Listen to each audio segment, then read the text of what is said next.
Graças a Deus, nós lemos nessa noite como leitura da palavra do Senhor no livro de João, capítulo 20 e versículo 22, que diz: E havendo dito isso, assoprou sobre eles e disse-lhes: Recebei o Espírito Santo. Queridos, nesta noite nós vamos continuar a série da qual nós estamos pregando, ensinando sobre o discípulo e o Espírito Santo. Nós aprendemos na primeira doutrina que foi realizada nesta casa sobre o fruto do Espírito. Depois aprendemos sobre o discípulo e o Espírito Santo. Foram duas doutrinas para este tema, e nesta noite iremos aprender o discípulo vivendo cheio do Espírito, dando continuidade ao ensino da palavra de Deus. Todo crente recebe o Espírito Santo. No momento da conversão, todos nós que aceitamos a Cristo, recebemos de Deus o Espírito Santo.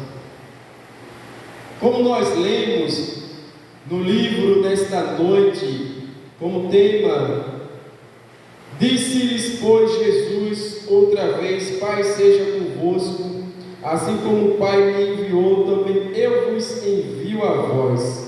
E havendo dito isso, assoprou sobre eles e disse-lhes: Recebei o Espírito Santo. Quando Jesus chega perante o discípulo, quando ele ressuscita e passa alguns dias continuando seus ensinos, ele sopra sobre ele o Espírito Santo. E aí Paulo, em Atos no capítulo 19 e versículo 2, trata-se de culto de doutrina, e nós vamos passearmos nas Sagradas Escrituras. Disse-lhes: Recebeste vós já o Espírito Santo quando crestes? E eles disseram-lhe: Nós nem ainda ouvimos que haja Espírito Santo. Então nós vemos que a pergunta do apóstolo Paulo sugere enfaticamente que eles já haviam sido convertidos e já tinham se tornado verdadeiros cristãos, mas que ainda não tinham recebido a plenitude do Espírito Santo. Quando Paulo chega e pergunta para os irmãos, ele já era convicto em seu coração que estes irmãos já receberam a Cristo. Ele era sabedor disto, de que eles já eram verdadeiros cristãos, convertidos, mas que ainda não tinham recebido a plenitude do Espírito Santo. A pergunta, nesse contexto de Atos capítulo 19 e versículo 2, refere-se ao batismo do Espírito Santo como revestimento de poder e capacitação para o serviço. E nós podemos observarmos isto no livro de Atos dos Apóstolos, no capítulo de número 1 e versículo de número 8, que diz: Mas recebereis a virtude do Espírito Santo, que há de vir sobre vós, e sereis testemunhas, tanto em Jerusalém, como em toda a Judeia e Samaria, e até confins da terra.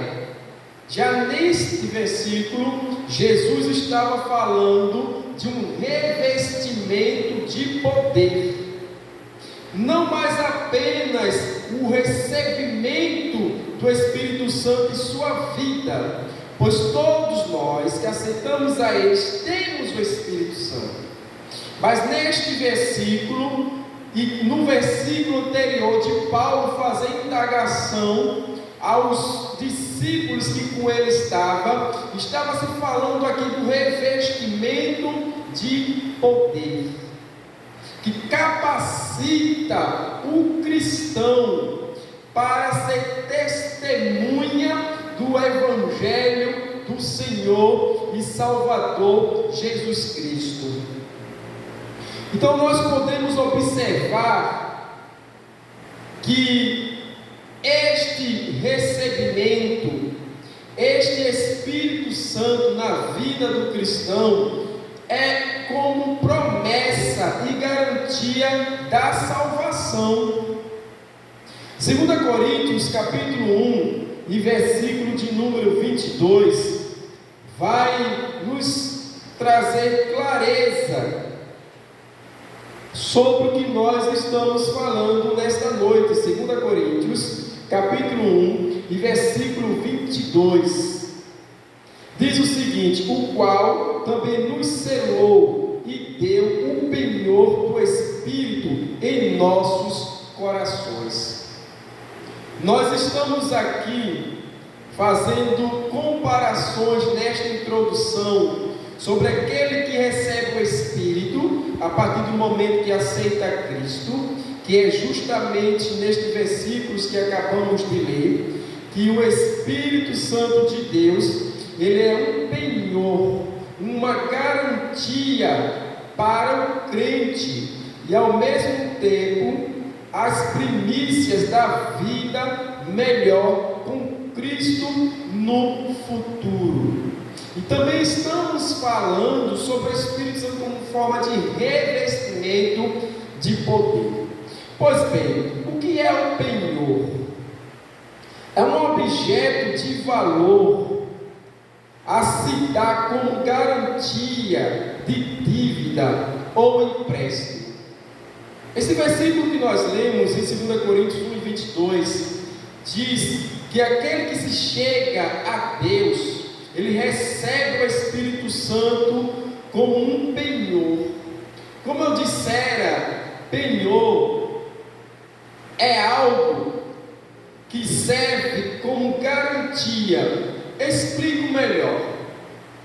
Quando nós temos um objeto, uma joia, que custe, por exemplo, 10 mil reais, e nós estamos necessitando deste valor, mas não temos ele em espécie.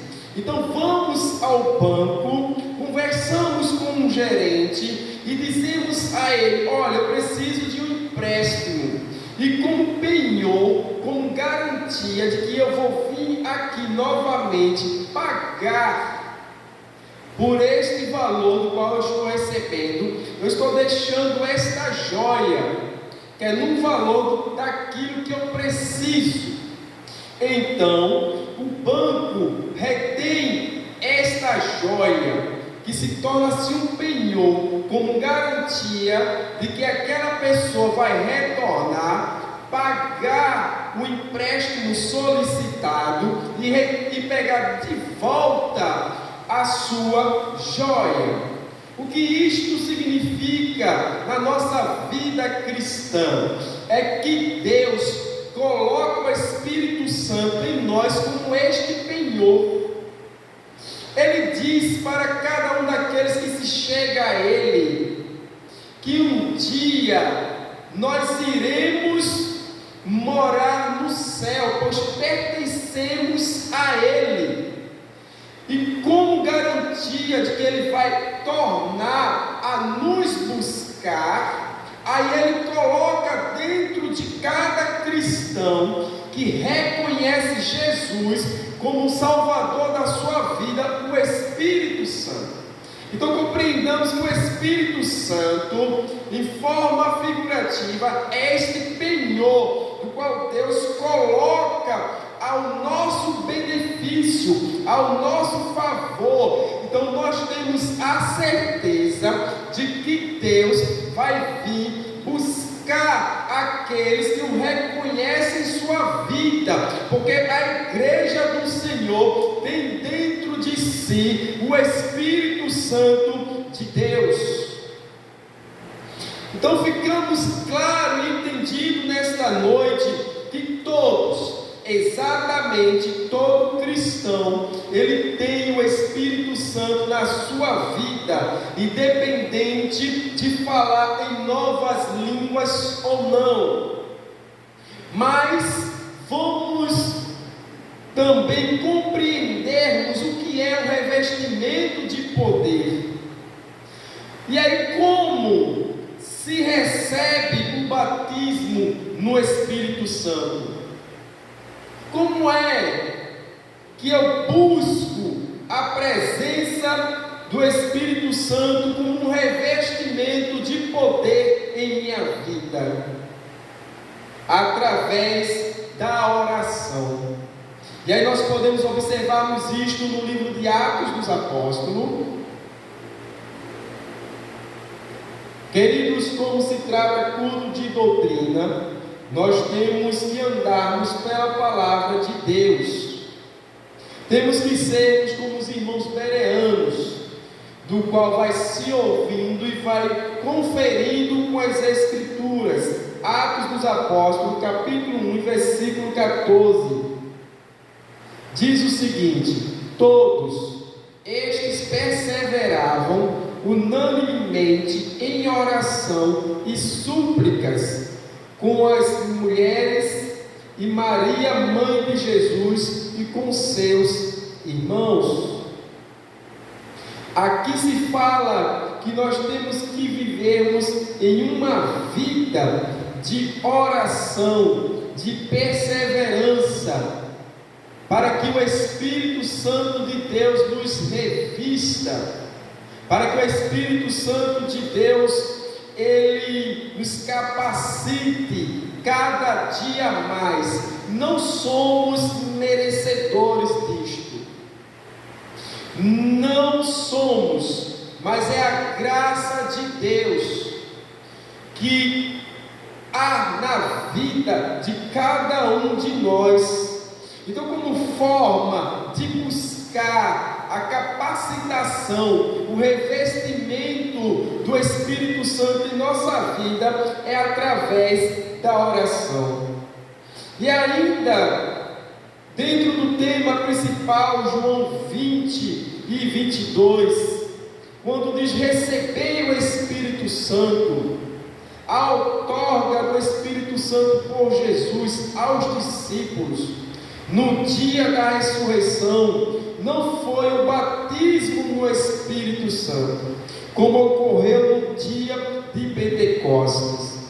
Compreendamos que quando Jesus, no capítulo 20, versículo 22 de João, ele não estava dando o Espírito Santo como revestimento de poder, não estava dando o Espírito Santo como naquele que fala em novas línguas. Observe, como eu disse no início, nós estamos transitando entre termos o Espírito Santo em nossa vida e termos um revestimento de poder do Espírito Santo em nossa vida, pois há diferença nestes temas. Por isso que eu tenho trazido nesta noite, para que haja compreensão da igreja do Senhor. O revestimento de poder, ele é dado à igreja quando os irmãos estão ali nos dias de Pentecoste. E nós podemos observarmos isso em Atos dos Apóstolos, capítulo 1, versículo 5, também capítulo 2 e versículo 4, quando eles estão reunidos e vem um vento, um som como de um vento forte e impetuoso que entrou no ambiente que eles se encontravam, e foram vistas línguas repartidas como que de fogo sobre a cabeça de cada um deles. Ali sim, eles recebem o Espírito Santo agora como um revestimento de poder na vida deles. Mas eles já tinham o Espírito Santo como um penhor, como um selo na sua vida, como marca de que pertenciam já a Cristo Jesus. E nós continuamos em dizer que sim, era a primeira vez que a presença do Espírito Santo entra na vida dos cristãos, quando Cristo sopra sobre eles o Espírito. Ali se inicia a obra regeneradora do Espírito Santo, e a nova vida de Cristo ressurreto saturavam e permeavam os discípulos. Durante a última reunião de Jesus com seus discípulos, antes da sua paixão e crucificação, ele lhes prometeu que receberiam o Espírito Santo como aquele que os regeneraria. Habita convosco e estará em vós, conforme João capítulo 14 e versículo 17. É o Espírito Santo que faz a obra de regeneração na vida daqueles que aceitam Cristo. Aí aqui estamos falando deste novo nascimento. No novo nascimento, um homem recebe o Espírito Santo na sua vida. Antes dessa ocasião, os discípulos eram verdadeiros crentes em Cristo e seus seguidores segundo os preceitos do antigo concerto. Porque pode surgir a pergunta: Ivanilson, você diz que os irmãos só receberam o Espírito Santo em sua vida como selo, como penhor, quando Cristo sopra sobre eles. Então como é que eles agiam antes? Como é que eles podiam ser denominados seguidores de Cristo? Pois bem, é como nós acabamos de ler, eles observavam a antiga aliança. A antiga aliança já mostrava que vinha um Messias enviado da parte de Deus. Estes discípulos reconheceram em Jesus este Messias verdadeiro, que veio da parte de Deus. Então, crendo nisto, de conforme com a antiga aliança, eles se tornavam seguidores de Cristo. Veja como é o paralelo, como é maravilhoso compreendermos a palavra do Senhor. Se torna discípulo em observação da antiga aliança, que demonstrava que viu o Messias veio e eles reconheceram. Depois este Messias, que é o nosso Jesus Cristo, no capítulo que nós lemos, sopra sobre eles o Espírito Santo e passa a habitar dentro de cada deles, de cada um deles, o marcando, o selando como pertencente ao Senhor. E depois, como nós lemos no livro de Atos, estes mesmos discípulos recebem o revestimento do poder, que é a capacitação para o desempenho da obra de Deus. Então podemos observar estes 3 estágios do tema desta noite, que é o discípulo vivendo cheio do Espírito Santo. Mas vamos continuarmos. Porém, eles não eram plenamente regenerados no sentido da nova aliança. A partir de então, os discípulos passaram a participar dos benefícios do novo concerto, baseado na morte e ressurreição de Jesus Cristo. Quando Jesus ele entrega a sua vida e ressuscita, agora sim os discípulos é participante da nova aliança, do novo concerto, devido à ressurreição do Senhor Jesus. E nós podemos observarmos isto no livro de Mateus, capítulo de número 26 e versículo 28. Mateus, capítulo 26 e versículo 28. Porque isto é o meu sangue, o sangue do Novo Testamento, que é derramado por muitos para a remissão dos pecados. Agora sim, eles estão conectados, ligados em Cristo, pela nova aliança, pelo concerto que Cristo nos concede através de sua morte e ressurreição. Não há qualquer fundamento bíblico para se dizer que é outorga por Jesus da profecia simbólica da vinda do Espírito Santo no Pentecostes. O Espírito Santo não veio no Pentecostes, não outorga para isso, mas ele veio antes, como nós já temos lido e explicado nesta noite.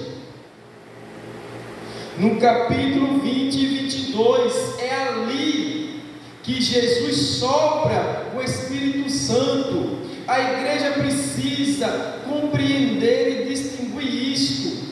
Por isso, eu estou sendo enfático e até mesmo repetitivo, porque se tem a ideia de que só tem o Espírito Santo na vida aqueles que falam línguas estranhas, e isto é um erro doutrinário, isto é um erro bíblico, isto é um erro teológico. Não, o Espírito Santo veio quando Cristo sopra sobre aqueles discípulos. É ali e é a partir dali que nós, como cristãos, podemos dizer que quando aceitamos a Cristo, já recebemos o Espírito Santo do Senhor. Pois bem, o uso do auristo imperativo para receber denota o recebimento naquele momento, naquele lugar.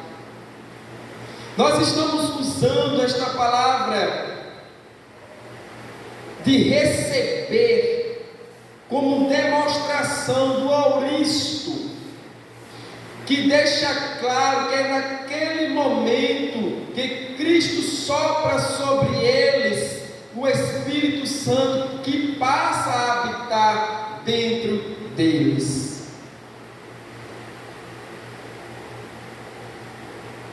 O imperativo receber o Espírito Santo estabelece o fato que o Espírito naquele momento histórico entrou de maneira inédita nos discípulos para neles habitar. A forma verbal de receber está no auristo imperativo do grego lebete, do verbo lambano, denota um ato único de recebimento.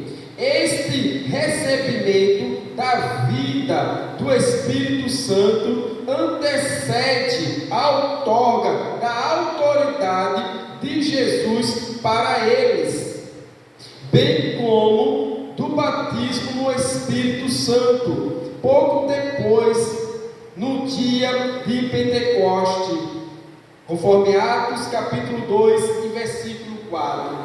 O tema parece ser bastante complicado, mas não é, porque são coisas que não é vista nos ensinos doutrinários, nos ensinos de doutrina. O que eu acabei de ler e mostrando os verbos no auristo, as palavras no auristo do grego de forma imperativa, está dizendo que antes do Pentecoste eles já haviam recebido o Espírito Santo. Então, através de quem e por intermédio de quem nós podemos receber o Espírito Santo? Por intermédio de Jesus, conforme João capítulo de número 1 e versículo de número 33. Livro de João capítulo 1 e versículo de número 33. Observe que o tema ele é tão longo, ele é tão complexo, que nós temos que sempre estarmos voltando para a Bíblia, para que o ensino seja abalizado e conciso, conforme as Sagradas Escrituras. João 1 e 33 diz o seguinte: e eu não o conhecia, mas o que me mandou a batizar com água, esse me disse: sobre aquele que vires descer o Espírito e sobre ele repousar, esse é o que batiza com Espírito Santo. Compreenderam, queridos? João Batista recebera tais mensagens, que aquele da qual ele viste vinho, como sinal nós sabemos que o Espírito Santo vem quando Jesus vai ao caminho de João Batista, ele o reconhece Jesus como o Messias, como Filho de Deus, e prova disto é que a pomba vem sobre Cristo, demonstrando ali publicamente a todos. E aí o versículo que nós lemos diz que este Jesus é ele que vai batizar com o Espírito Santo. E podemos observarmos que isto ocorre. Todos os evangelhos enfatizam que Jesus é o que batiza com ou em o Espírito Santo. Livro de Mateus, capítulo 3, e versículo 11. Mateus, capítulo 3, e versículo 11, vai nos mostrar isto. Diz o seguinte: continua João Batista: e eu em verdade vos batizo com água para o arrependimento, mas aquele que vem após mim é mais poderoso do que eu, não sou digno de levar as suas sandálias. Ele vos batizará com o Espírito Santo e com fogo. É a Bíblia apontando que é Jesus Cristo quem nos batiza com o Espírito Santo.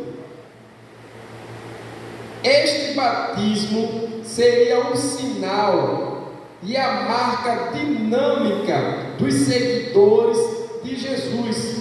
O Espírito Santo seria derramado sobre eles, a fim de poderem levar a efeito sua obra salvífica em todo o mundo. Como referência no livro de Atos, capítulo 1 e versículo 8, que nós já lemos nesta noite. O Espírito Santo vinha sobre eles para que eles pudessem levar a palavra de Deus, para que eles fossem testemunha do Evangelho do Senhor. Mas recebereis a virtude do Espírito Santo, que há de vir sobre vós, e ser-me-eis testemunha, tanto em Jerusalém, como em toda a Judéia e Samaria, até os confins da terra. Então compreendamos que o revestimento de poder, ele capacita a cada um de nós para testemunharmos com poder e autoridade o Evangelho de Cristo. Quando somos batizados com o Espírito Santo, no sentido de revestimento de poder, e aí sim passamos a falarmos novas línguas, nós somos revestidos de autoridade. Nós somos capacitados para pregar o Evangelho, para levar as boas novas de salvação com autoridade, com sinais, com prodígios e maravilhas, pois disto é que trata-se o revestimento do Espírito Santo na vida do cristão. E vamos continuarmos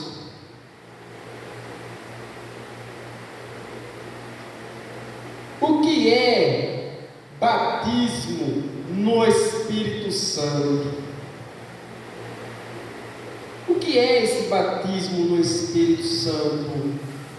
No sentido agora de revestimento de poder. Porque a igreja, como eu disseram anteriormente, é tão acostumada a colocar tudo, muitos em um único balaio, e outros conseguem diferenciar o que é ter o Espírito Santo e o que é ter o batismo com o Espírito Santo, no sentido de revestimento de poder.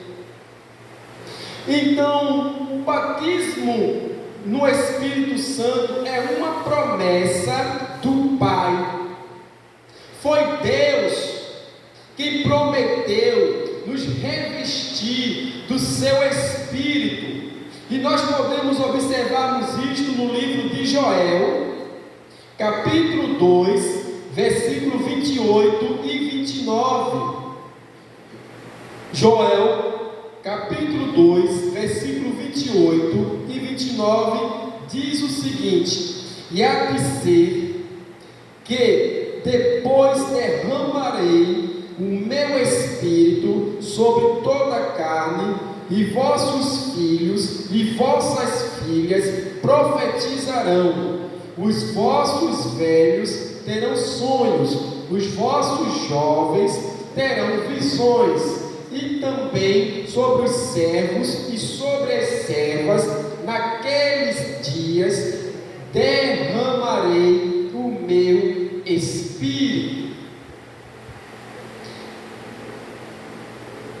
Ter o Espírito Santo em nossa vida como revestimento de poder é uma promessa de Deus, dada a cada um de nós. Nos alegremos nesta noite. Sabe por quê? Abro um parêntese aqui. Muitos cristãos, às vezes com tantos anos na igreja diz: eu nunca recebi de Deus promessas. Deus nunca levantou um vaso na igreja para profetizar algo para mim. Queridos, aqui está uma profecia que se torna uma promessa diretamente de Deus para você.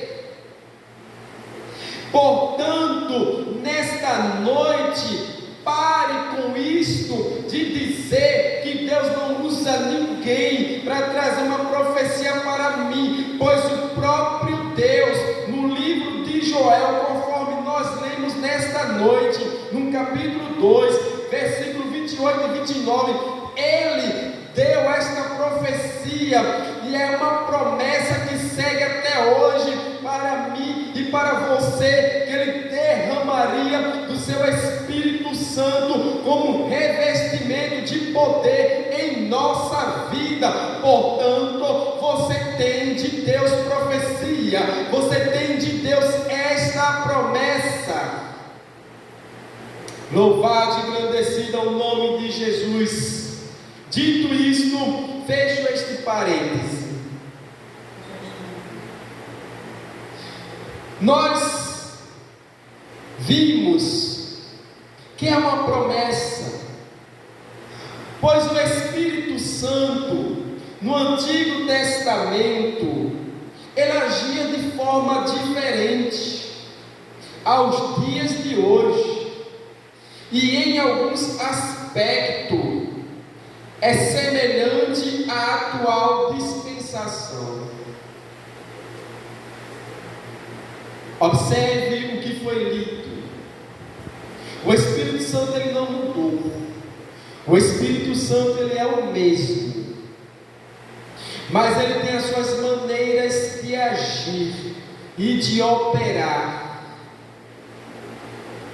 Então ele trabalhou na antiga dispensação de uma forma diferente dos dias atuais, mas que algo do que ele fazia na antiga aliança, ele ainda continua fazendo hoje.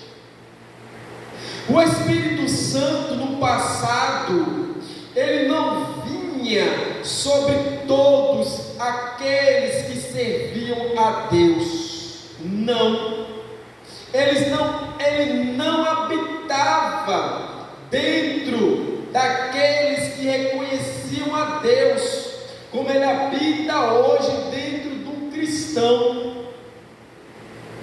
Nós podemos até mesmo observar que nem todos profetizavam, nem todos eram números poucos de pessoas que recebiam esta qualificação do Espírito Santo para a profecia. Número, capítulo 11, versículo 25, as Escrituras ensinam que o Espírito de Deus prevalece sobre o seu povo. A profecia se manifesta. Deus tira de Moisés o seu espírito para compartilhar com 70 anciões. E nós observamos isto no livro de Números, capítulo 11 e versículo 25. Números, capítulo 11 e versículo de número 25, diz a seguinte expressão: Então o Senhor desceu na nuvem e lhe falou, E tirando do Espírito, observe que Espírito aqui está com letra maiúscula, demonstrando-se falar do Espírito Santo, que estava sobre ele aqui é Moisés, e pôs sobre aqueles 70 anciões. E aconteceu que, quando o Espírito repousou sobre eles, profetizaram, mas depois nunca mais. Entenderam agora que o Espírito Santo trabalhara de uma forma singular na antiga aliança, diferente dos dias atuais. Aqui nós lemos que Deus tira de Moisés o Espírito Santo, compartilhando com os demais 70 anciões, e eles começaram a profetizar, mas a Bíblia é enfática em dizer que depois daquele dia nunca mais profetizaram.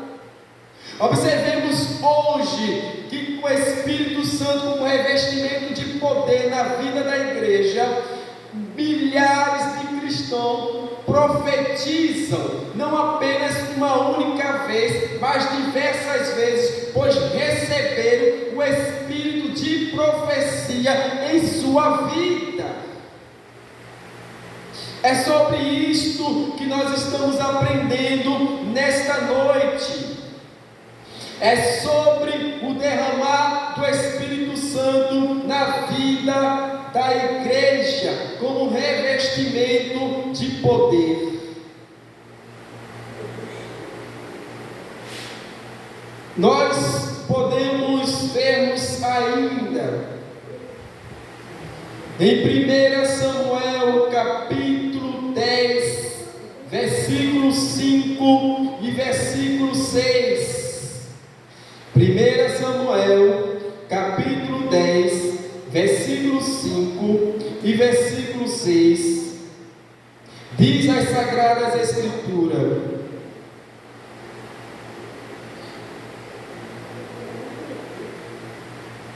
então virás ao outeiro de Deus, onde está a guarnição dos filisteus, e há de ser que entrando ali na cidade, encontrarás um rancho de profetas que descem do alto e trazem diante de si saltérios e tambores e flautas e harpas, e profetizarão. E o Espírito do Senhor se apoderará de ti, e profetizarás com eles, e te mudarás em outro homem. Esta passagem está se referindo quando Samuel unge Saul como rei, pois também o Espírito Santo descia apenas naquelas pessoas da qual Deus chamara para algo que era de objetivo da parte de Deus. O Espírito Santo descia sobre profetas, descia sobre reis. E aqui nós vemos Saul recebendo de Deus, através do profeta Samuel, quando ungem como o rei, ele vai e o Espírito Santo de Deus desce sobre a vida de Saul, e a Bíblia diz que ele passou a ser outro homem, porque ele recebera o poder de Deus. Observe a dinâmica que o Espírito Santo trabalha ao longo da era. Este é o Espírito Santo que Deus concede à sua igreja.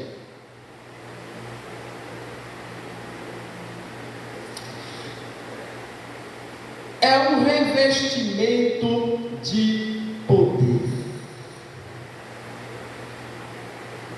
Cada um destes sinais que nós encontramos no livro de Marcos, capítulo 16, versículo 17 e 18, Vamos passar um pouquinho da hora, mas vamos terminar este assunto ainda hoje. Marcos, capítulo 16, versículo 17 e 18, nos mostra sinais de revestimento de poder advindo sobre a Igreja de Cristo. Diz o seguinte: e disse-lhes, Marcos 16 e 15, e disse-lhes: ide por todo o mundo pregar o Evangelho a toda criatura. Quem crer e for batizado será salvo, mas quem não crer será condenado. E estes sinais seguirão aos que crerem. Em meu nome expulsarão demônios, falarão novas línguas, pegarão nas serpentes, e se beberem alguma coisa mortífera, não lhes fará dano algum. Imporão as mãos sobre os enfermos e os curarão. A igreja é o agente de Cristo aqui na terra. A igreja é a representante do Senhor aqui no mundo. E como representante de Cristo, Deus nos deu autoridade. Cristo nos capacitou a fazermos aquilo que Ele fez. Cada um destes sinais, exceto a ingestão de veneno, ocorreu na igreja primitiva. Falar em línguas, Atos capítulo 2, versículo 4. Expulsar demônios, Atos capítulo 5, versículo 15, 16, capítulo 16 e 18. Escapar da morte por picada de serpente. Nós podemos ver isto em Atos capítulo 28, do versículo 3 ao 5. A passagem de Paulo, que uma víbora vem e nada acontece com ele. Curar os enfermos. Atos capítulo 3, versículo 1 ao 7, capítulo 8 e versículo 7. Não estou lendo versículos devido à hora, mas mostrando que estes sinais que nós lemos nesta noite no livro de Marcos, capítulo de número 15 e versículos de capítulo 16 e versículo de número 15 e diante, aconteceu na igreja primitiva. Pegarão nas serpentes. Pegar em serpente ou beber veneno não deve se transformar em ritual de ordalho, isto é, provar judicial, para se decidir se um acusador é culpado ou inocente, a fim de comprovar nossa espiritualidade. Explico este versículo de que diz que nenhum deles de forma de objetivo próprio, de querer próprio pegar a serpente. Não, eles não colocaram em sua mente e disseram: eu vou pegar a serpente. Eles não colocaram desejo em si e disseram: eu vou beber veneno. Não, não vemos isto na Bíblia. Temos sim o relato de Paulo, quando a víbora pula em sua mão, mas nada acontece com ele. Mas ele não foi fazer isso com intuito, foi algo que aconteceu. Então nós estamos vendo aqui que estes dois sinais de forma gratuita, por desejo próprio, de pegar em serpente e de querer beber veneno. Ah, vou pegar na serpente porque não vai acontecer nada comigo. Ah, eu vou beber veneno porque não vai acontecer nada comigo. Cuidado, a A Bíblia não está ensinando isso. A Bíblia não lhe favorece em você de livre e espontânea vontade querer fazer isto. Mas Deus é tão misericordioso que se uma serpente venenosa picar você, você pode de Deus receber um livramento. Alguém maldoso pode envenenar a tua comida, a tua bebida, e você receber de Deus este grande livramento. Mas não saiam por aí em dizer: agora eu tenho o Espírito Santo, agora eu sou revestido de poder. E Marcos diz que se eu pegar em serpente, nada vai me acontecer, que se eu beber algo mortífero, nada vai me acontecer. Cuidado, aqui se trata de culto de doutrina. Estamos esclarecendo cada versículo que nós lemos nesta noite. Cuidado e cuidado. Não queira demonstrar-se uma alta espiritualidade em querer fazer com que estes dois sinais aconteçam em sua vida. Vai acontecer se for algo que venha acontecer por terceiros, querendo fazer algo contra você, mas não por desejo próprio. Tudo que nós lemos são promessas para crentes que enfrentam semelhantes perigos a serviço de Cristo. É pecado testar a Deus, arriscando-se sem necessidade e expondo-se a perigos e perseguições. Agora eu tenho o Espírito Santo, eu vou fazer acontecer. Cuidado em tentar a Deus nestes aspectos.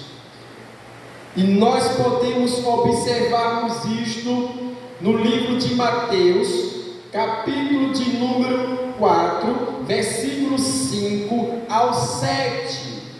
Aqui está falando sobre a tentação de Jesus. Jesus não deixou-se ser enganado pelo diabo. Jesus não cedeu a estas tentações. Eu sou Jesus, então eu vou fazer isto, Satanás. Eu sou Jesus, eu posso sim transformar pedras em pães. Nem Jesus, humanamente falando, tentou a Deus, aceitando as tentativas de Satanás. Porque que eu e você vai se pôr em perigo? Portanto, cuidado. Mateus capítulo 10 e versículo 23 também nos fala o seguinte: quando, pois, vos perseguirem nesta cidade, fuge para outra, porque em verdade vos digo que não acabareis de percorrer as cidades de Israel sem que venha o Filho do Homem. Não se coloque em perigo de perseguição. Se alguém vir de forma deliberada perseguir você, Deus o protege e o guarda, mas não se coloque em perigo por conta própria, pois Deus tem compromisso com a sua palavra, com a Bíblia, e não com os nossos atos falhos. Mas Ele é misericordioso. E aqui nós encerramos essa doutrina nesta noite, onde nós aprendemos acerca do Espírito Santo como na nossa vida, como penhor e selo. Aprendemos sobre o Espírito Santo como forma de revestimento de poder e falar em novas línguas. Aprendemos também que o Espírito Santo trabalhava no Antigo Testamento de forma diferente dos dias atuais. Então, cresçamos em aprender, em conhecer a palavra de Deus.